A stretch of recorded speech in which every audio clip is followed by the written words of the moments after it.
Olá, caros irmãos e caras irmãs, sejam muito bem-vindos a mais este vídeo pelo Grupo Espírita Fraternidade. E estamos abrindo setembro, as terças-feiras de setembro, com uma programação diferente. Neste mês, nós iremos utilizar a obra do nosso querido mentor espiritual, Humberto de Campos, que é o livro Cartas e Crônicas, onde ele assina já com o pseudônimo do Espírito Irmão X. Então, nas terças-feiras de setembro, nós teremos capítulos desta obra. E, abrindo, portanto, o mês, nós vamos ter aqui o capítulo 7 da obra, cujo título é Consciência Espírita.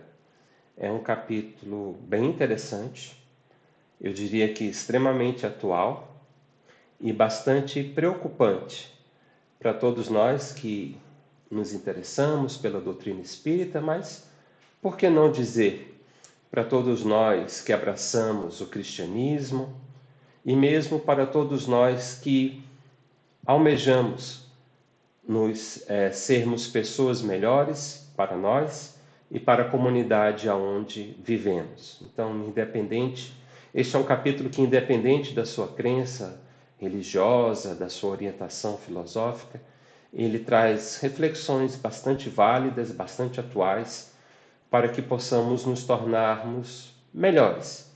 E a importância que isso tem para a nossa própria existência, sem dúvida, mas também para aqueles que nos cercam. Então, eu pensei em fazermos a leitura desse capítulo juntos, para podermos extrair melhor os benefícios que ele nos traz.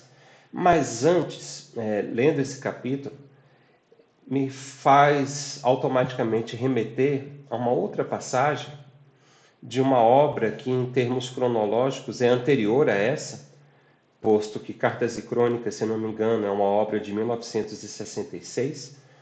Então, talvez Humberto de Campos tenha se inspirado em uma passagem de uma outra obra de um colega seu, espírita, que é André Luiz. Porque no livro Obreiros da Vida Eterna, se não me engano é o quarto livro, né, depois de Nosso Lar, e aí vem os Mensageiros, Missionários da Luz e Obreiros da Vida Eterna. Se eu não estiver fazendo confusão, se tiver, já peço desculpas adiantado. Então, tem um capítulo em Obreiros da Vida Eterna que é muito semelhante com um exemplo que Humberto de Campos ilustra nessa crônica que ele escreveu, Consciência Espírita. Então, como estão relacionados, eu vou fazer o seguinte, eu vou ler trechos desse capítulo 8, porque ele é muito extenso, né? A gente poderia fazer talvez um estudo somente sobre esse capítulo, de tão extenso e interessante e rico que ele é. Então eu trouxe só alguns trechos, porque eles têm muita relação com o exemplo que Humberto de Campos utilizou para escrever a sua crônica, né? Eu acredito, volto a dizer, que ele se inspirou, né, nessa passagem da obra de André Luiz. Então vamos dar uma olhadinha.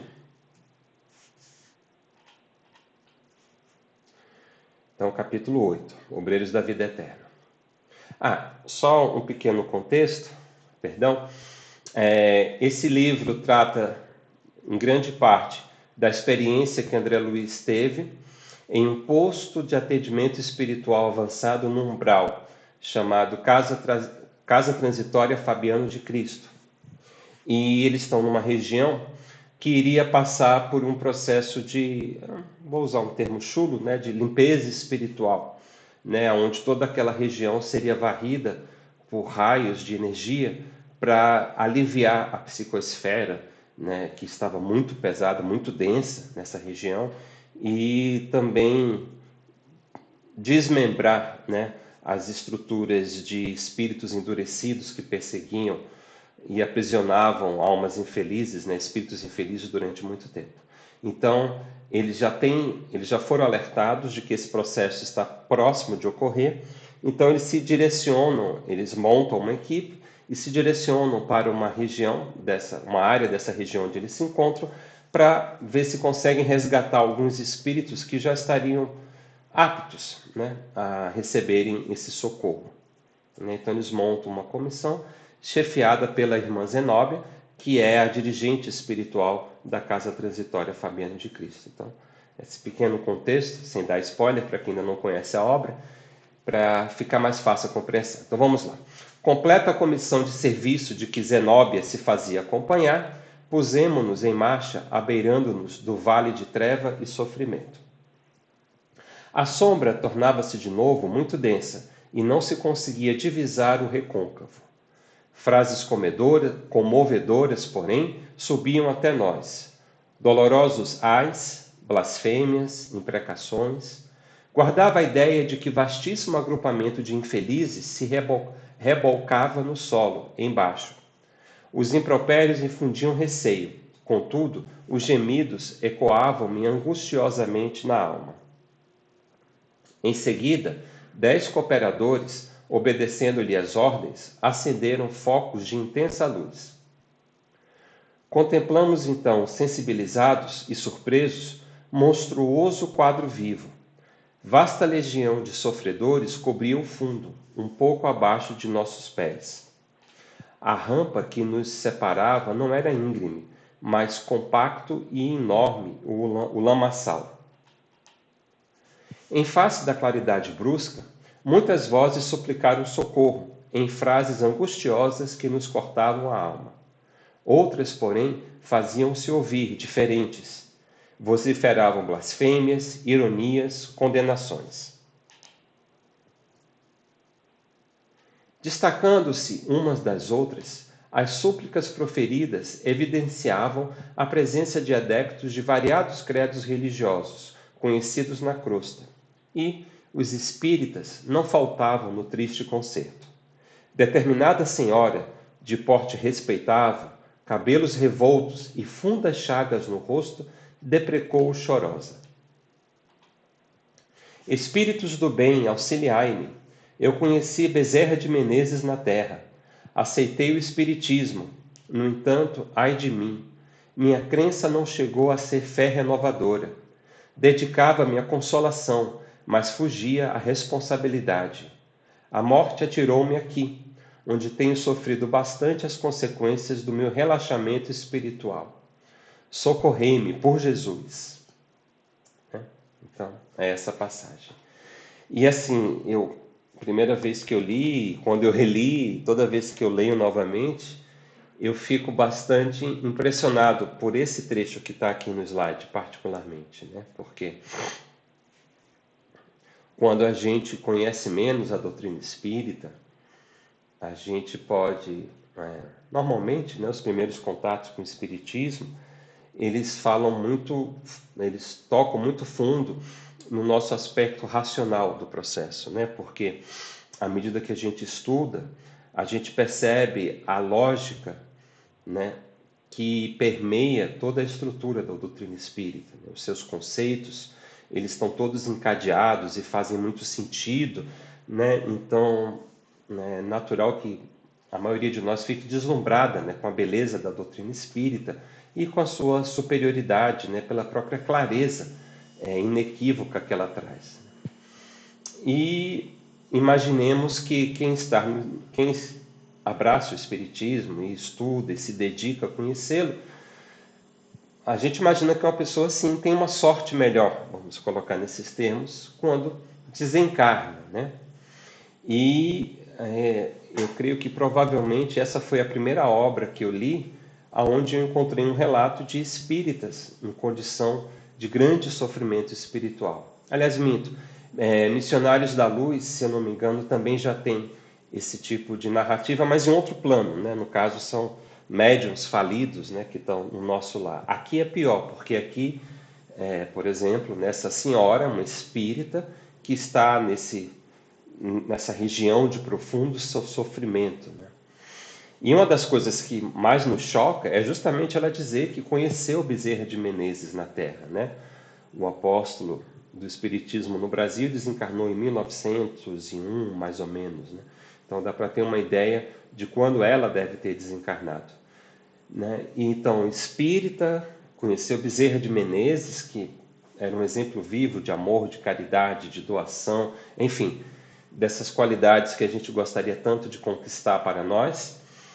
E ela se encontra aí, nesse quadro extremamente deplorável de sofrimento atroz, totalmente presa pelas vibrações nessa região onde ela se encontra, né? Isso é meio chocante, né? Porque a gente não imagina encontrar alguém que abraçou o espiritismo, né? Que teve essa crença em vida, em uma situação tão angustiosa, tão infeliz, né? E é justamente por isso, né, também que eu escolhi começar com esse trecho, para justamente já fazer esse convite à reflexão. Se uma pessoa com esse conhecimento, que teve o privilégio de conhecer Bezerra de Menezes na Terra, em vida, encontra-se em um lugar de tamanho sofrimento, aonde ela errou? E, por consequência, aonde nós estamos errando neste momento da nossa existência?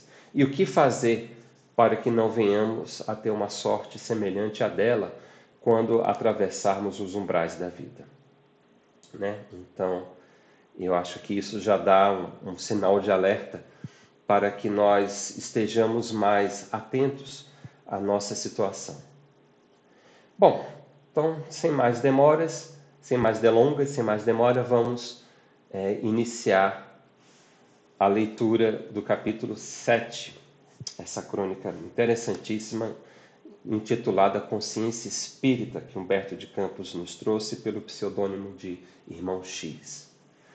Diz você que não compreende o motivo de tanta autocensura nas comunicações dos espíritos desencarnados. Fulano, que deixou a melhor ficha de serviço, volta a escrever, declarando que não agiu entre os homens como deveria. Cicrano, conhecido por elevado padrão de virtudes, regressa por vários médios a lastimar o tempo perdido. E você acentua, depois de interessantes apontamentos. Tem-se a impressão de que os nossos confrades tornam, do além, atormentados por terríveis complexos de culpa. Como explicar o fenômeno?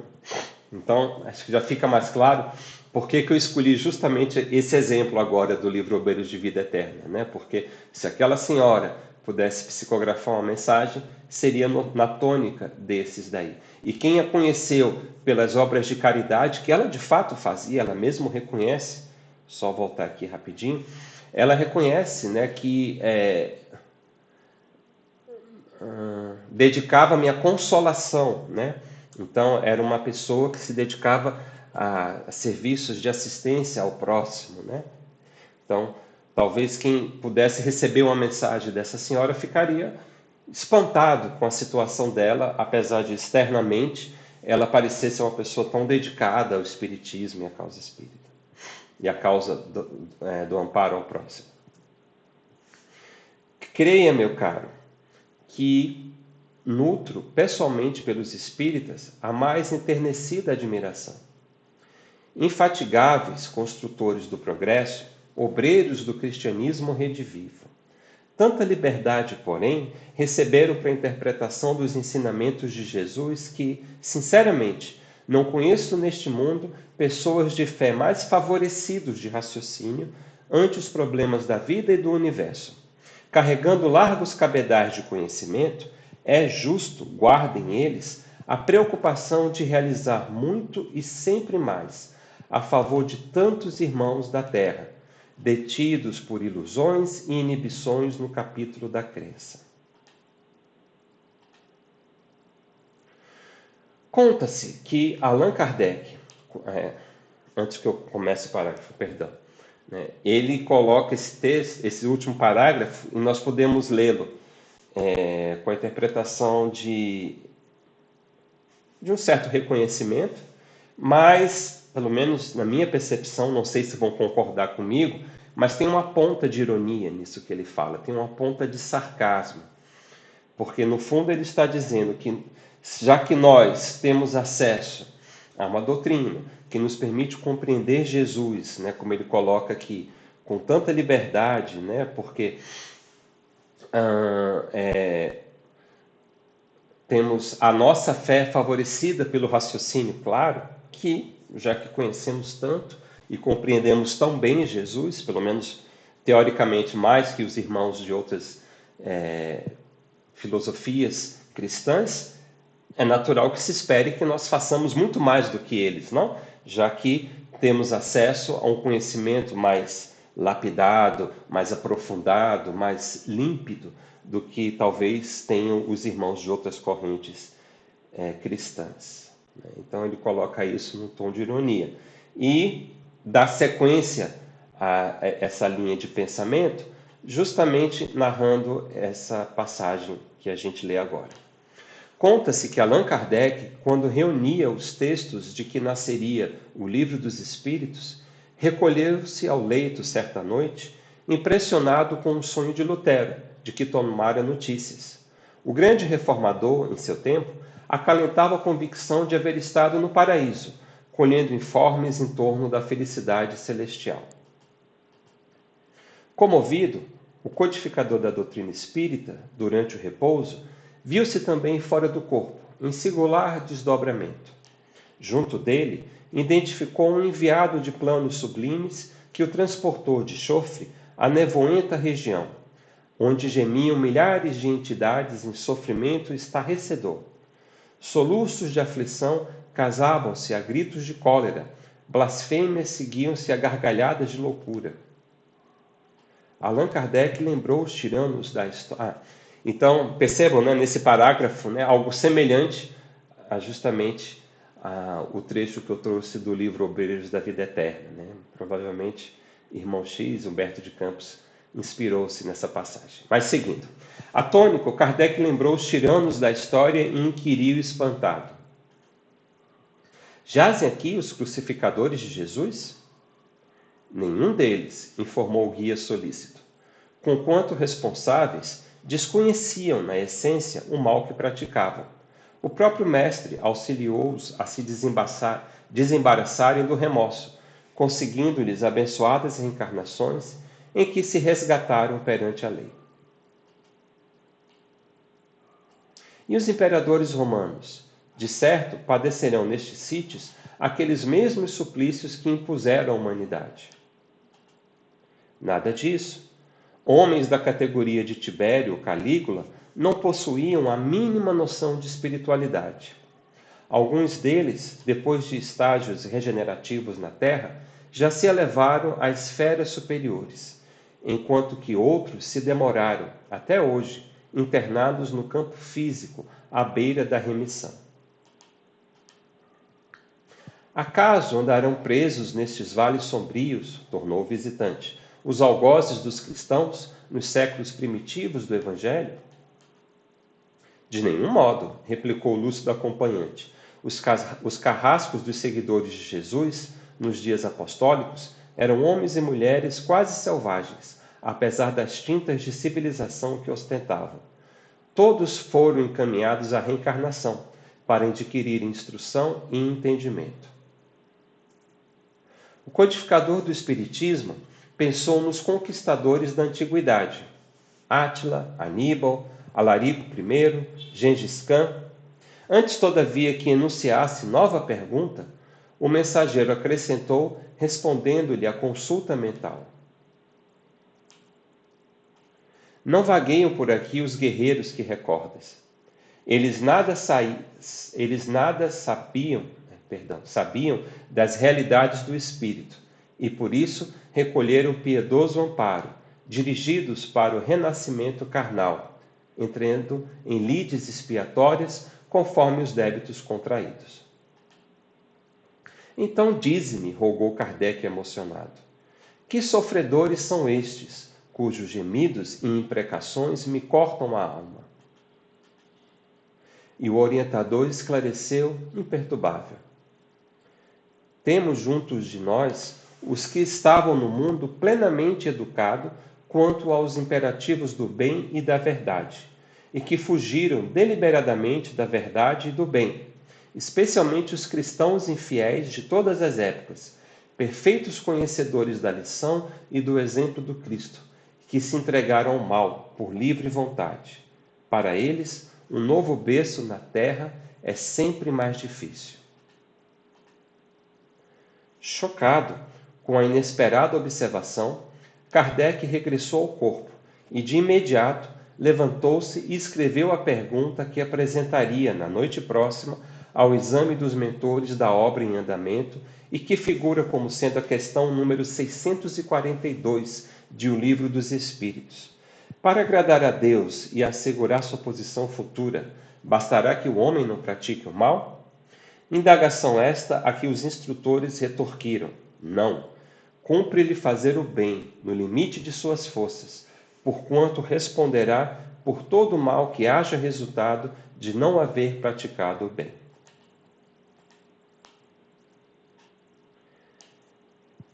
Segundo é fácil perceber, meu amigo, com princípios tão claros e tão lógicos, é natural que a consciência espírita, situada em confronto com as ideias dominantes nas religiões da maioria, seja muito diferente.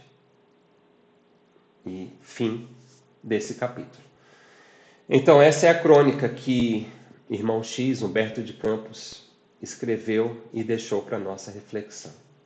Pode ser impressão minha, volto a dizer, mas eu sinto aqui um tom de ironia, né? Um certo sarcasmo até, quem sabe. Né? Então, a questão aqui que nós temos para exame, que é justamente a conclusão, mas que está presente em todo esse sonho de Kardec, que o irmão X relata, é que todos os que Kardec cita como possíveis candidatos a estar naquela região de sofrimento e de lamentações, seriam as pessoas que nós temos como, né, vilões da história. Os que crucificaram Jesus, os que perseguiram Jesus, ou os primeiros cristãos e etc. E você, não sei se você percebeu, mas a negativa desse espírito elevado que acompanha Kardec nesse sítio, a explicação é de que não é o caso, porque todos esses que Kardec citou agiram como agiram pela ignorância que traziam dentro de si das verdades superiores da vida. Todos. Então, obviamente, passaram por situações de dor e provação, mas foram espiando as suas faltas e, à medida que o progresso se fez, foram se esclarecendo, enfim, e deixando aqueles locais de sofrimento e dor. E, volto a dizer, ele sempre toca nesse ponto da questão de que eles não tinham conhecimento. E aí, quando finalmente o Espírito revela quem são aqueles, a gente pode perceber que um grande ponto deles é que eles tinham conhecimento da verdade. Eles sabiam o que tinham que fazer para que a sua vida estivesse de acordo com o bem, com as leis divinas. Mas, ainda assim, fugiram da verdade e do bem. E por isso se encontram em situação tão deplorável. Porque, conhecedores do que tinham que fazer, optaram por não fazer. Né? E aí é onde volta justamente essa conclusão do irmão X, né, que para mim é irônica, porque depois de elencar tudo isso, ele fala: segundo é fácil perceber, meu amigo, dentro da doutrina espírita, né, com princípios tão claros e tão lógicos, é natural, né, esse natural aqui que é o ponto máximo do sarcasmo, é natural que a consciência espírita, situada em confronto com as ideias dominantes nas religiões da maioria, seja muito diferente. Ou seja, é natural, né, é esperado que por nós termos, pelo menos vejam, não é querendo desmerecer as outras correntes religiosas, as outras teologias cristãs, nada disso, mas é que, como Kardec fez um trabalho magnífico de lapidar com a lixa da razão, da lógica, da abordagem científica, a questão filosófica, moral do cristianismo e abrilhantando, desenvolvendo além com a questão científica do espiritismo, né, nós temos acesso a informações, a conceitos muito mais claros, muito mais lógicos, muito mais inequívocos. Pronto, acho que essa palavra define melhor. Inequívocos do que tem os irmãos de outras correntes religiosas que vão precisar de outras habilidades e outras conquistas interiores para conseguir viver na plenitude a sua doutrina, a sua filosofia cristã ou de outras origens. Então nós temos, em outras palavras, nós temos tudo mastigado nas nossas mãos. Kardec fez todo esse trabalho, né, de traduzir essas ideias de uma maneira que, como pedagogo que ele era, fossem fáceis do nosso entendimento. Veja que qualquer pessoa que se dispõe a conhecer a doutrina espírita, dela consegue beber em suas fontes sem nenhuma dificuldade. Não tem hermetismo, as ideias não são complexas, os termos não são colocados de maneira obscura, pelo contrário. O grande gênio de Kardec, de Hippolyte Léon Denis Rivail, justamente transparece em como ele consegue fazer ser mais simples algo que, se você parar para pensar, é extremamente complexo, né? E isso veio para nós sem nenhum grande esforço, porque esse esforço já foi feito, né? Então, se temos toda essa luz, todo esse entendimento, né, se os princípios da doutrina espírita são tão claros que chegam a ser inequívocos, então, se nós temos ferramentas tão perfeitas, né, ou tão poderosas, é natural que façamos muito mais do que os outros irmãos de correntes religiosas diferentes. Mas a grande questão, e a ironia está justamente nisso, nós de fato estamos agindo assim? Puxando pelo título do capítulo, a nossa consciência espírita está realmente tranquila nesse ponto? De nos sentirmos seguros de estarmos fazendo muito mais com as ferramentas da fé que temos ao nosso alcance, que estão em nossas mãos? Porque vejam, voltando aqui, segundo o irmão X, nessa crônica, esse sonho inspirou Kardec a redigir o questionamento 642 do Livro dos Espíritos. E esse questionamento, a primeira vez que eu tive acesso a ele, gerou em mim um impacto muito profundo. De fato, eu diria até perturbador. Porque vamos voltar a essa questão. Vale a pena deixarmos em tela aqui. Olha só. Olha como essa questão e a resposta são graves. Para agradar a Deus e assegurar sua posição futura, bastará que um homem não pratique o mal?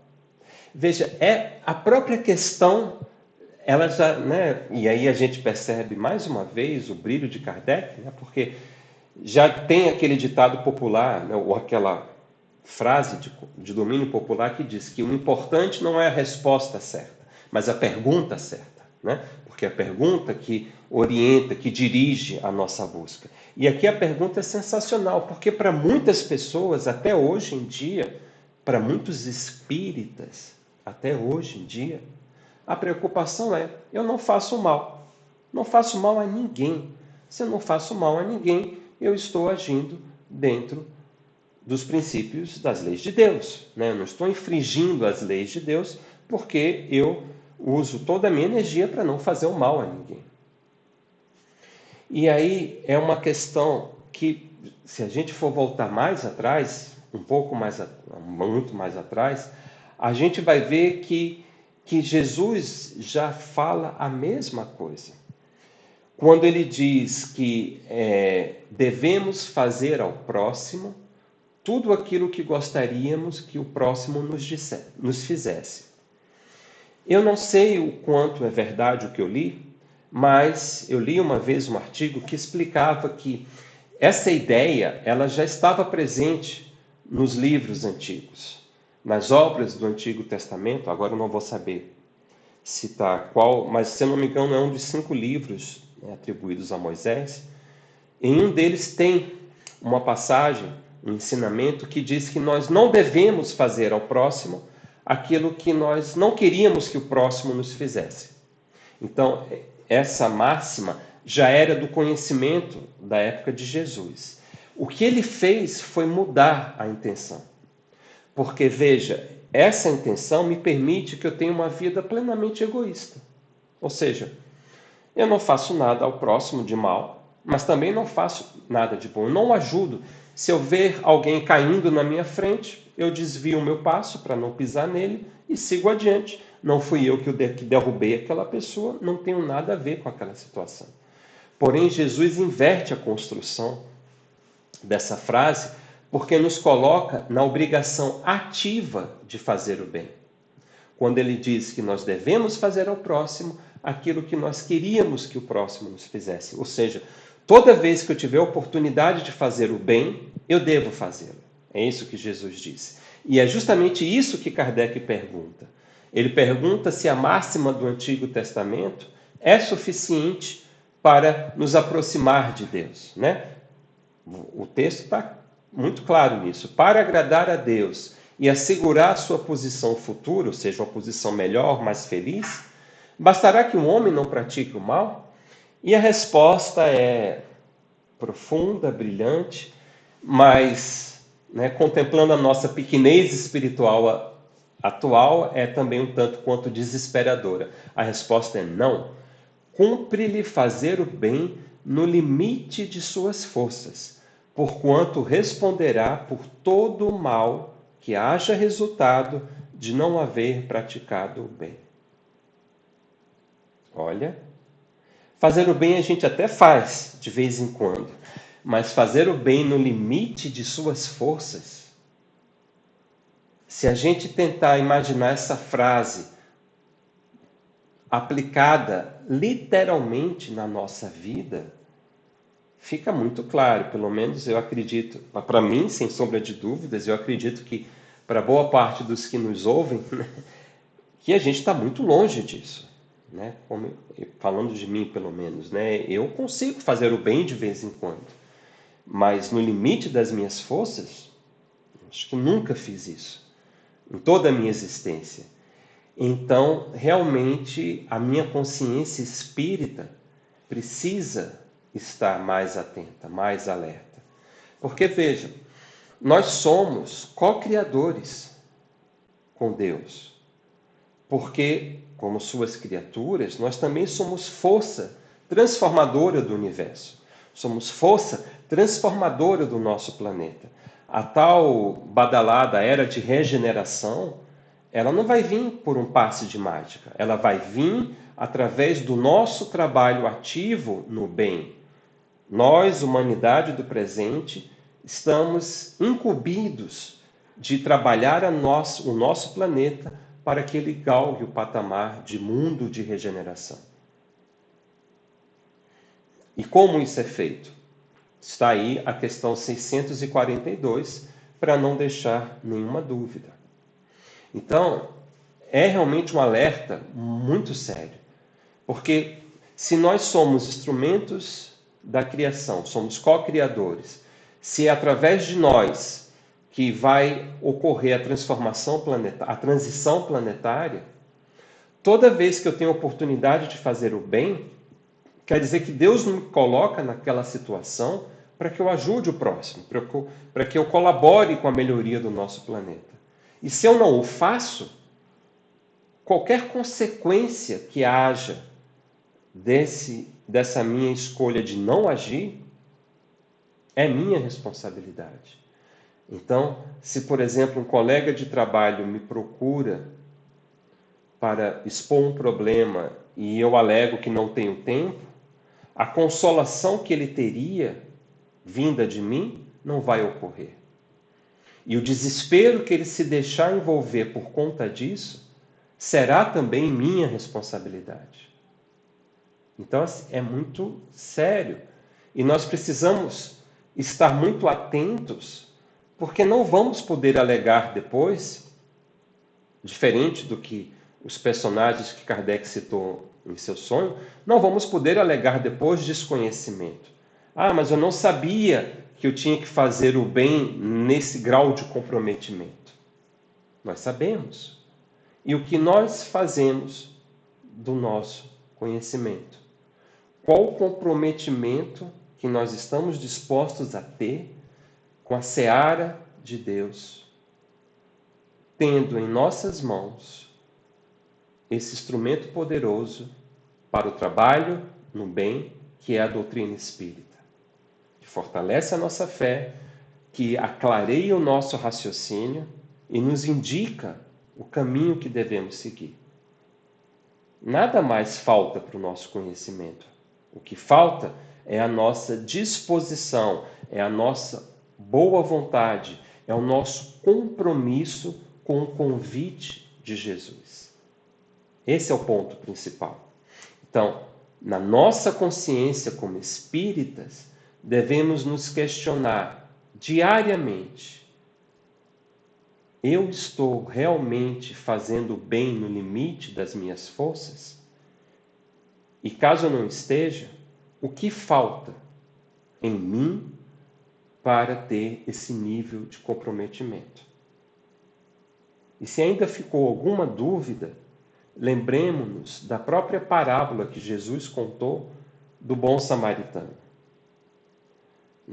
Isso cabe uma outra palestra e o nosso tempo já está avançado, então não vou me deter numa análise mais profunda, mas veja, passa um levita, que é um guarda do templo, ou seja, uma pessoa envolvida com serviços religiosos, e pensa: eu não feri esse homem, eu não tenho nada a ver com isso, e vai embora. Passa um sacerdote que, qualquer pessoa esperaria que ele fizesse algo, porque ele é um representante de Deus, vamos colocar assim. Provavelmente ele pensa a mesma coisa. Não fui eu que feri esse homem, provavelmente ele nem frequenta a minha sinagoga, não tenho nada a ver com isso. E vai embora. E veja, precisou um samaritano, que na visão dos judeus ele tinha fé errada, vamos colocar assim, que também não tinha nada a ver, e tinha menos a ver ainda do que os anteriores, e ele é que se toma por compaixão. Ele sim, voltando para a nossa questão, faz o bem no limite das forças. Ele cuida daquele homem, naquele momento, presta os primeiros socorros, vamos colocar assim, o transporta na sua própria montaria, portanto ele vai a pé, o transporta até a cidade próxima, cuida dele a noite inteira e no outro dia deixa dinheiro para que o dono da estalagem continue o tratamento até ele voltar. Eu vi até já essa mesma parábola adaptada para o contexto espírita, que dizia que tinha mais ou menos a mesma ideia. Então fica até a reflexão: se fosse você, se fosse eu, nessa estrada, a gente pararia para prestar socorro àquele estranho que estava caído na estrada entre a vida ou a morte, entre a vida e a morte? Ou nós viraríamos o rosto para o outro lado, fingindo não ver, e seguiríamos a nossa viagem? Pois se aquele homem viesse a óbito, a responsabilidade pelo bem que deixou de ser feito recairia sobre o levita, sobre o sacerdote e sobre nós também. Então, fica aqui essa reflexão. Esse é o objetivo, eu entendo, do capítulo. Obviamente não é acusar nenhum de nós, mas tocar a nossa consciência espírita para que nós estejamos alertas, para que não deixemos passar nenhuma oportunidade de fazer o bem. Porque quando estendemos a mão ao próximo, somos nós que somos soerguidos pela espiritualidade, por Jesus, por Deus. Porque naquele momento nos tornamos um pouquinho melhor, amplificamos um pouco mais a nossa luz interior, porque estamos lapidando um pouco mais o nosso ser. Então, estejamos atentos, busquemos esse compromisso de fazer o bem. Ainda não dá para ser no limite das nossas forças, mas que possamos nos comprometer com esse objetivo a cada dia um pouco mais. Então, meus amigos, essas foram as reflexões. Acredito que esse capítulo ele é bastante pertinente para o nosso momento. Quem sabe pode ficar como tema para refletirmos sobre ele durante todo o mês de setembro. Então, muito obrigado a todos que nos acompanharam até este momento e espero que nos encontremos novamente em breve. Fiquem com Deus e que Jesus ilumine os nossos corações e inspire as nossas mentes para o bem hoje e sempre. Que assim seja, graças a Deus, graças a Jesus.